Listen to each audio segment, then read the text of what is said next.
Merci, Monsieur le Président. Comme nous l'avons vu, le Sénat a vidé ce texte de sa substance. On n'a pourtant pas besoin de rappeler la réalité du réchauffement climatique et de la dégradation de l'environnement.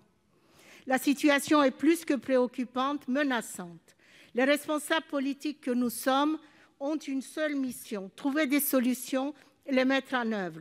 Cette inscription constitutionnelle aurait affiché clairement l'engagement écologique du gouvernement et du législateur. La majorité sénatoriale, en cette période électorale, n'avait nulle envie de faire un cadeau au gouvernement. Et pourtant, ni les profits, ni les dividendes, ni la prospérité économique ne seront en mesure d'arrêter la destruction en cours de la planète. Les jeunes ont compris l'urgence.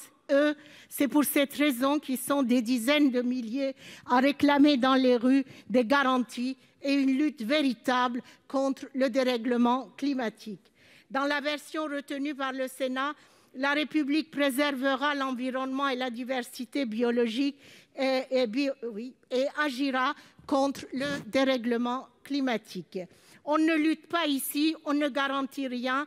Ainsi aura-t-on également trahi la demande de la Convention citoyenne pour le climat qui, selon la majorité sénatoriale, était une manière de faire primer l'écologie sur l'économie. Le projet est donc dans l'impasse. Le texte adopté par le Sénat sera différent de celui de l'Assemblée. C'est quasiment acté, il n'y aura pas de référendum. Le président Macron a sûrement d'autres préoccupations en cette période riche en scrutins. La faute à qui? À tous ceux qui ne voulaient pas que ce projet aboutisse. Une fois de plus, l'écologie a été sacrifiée.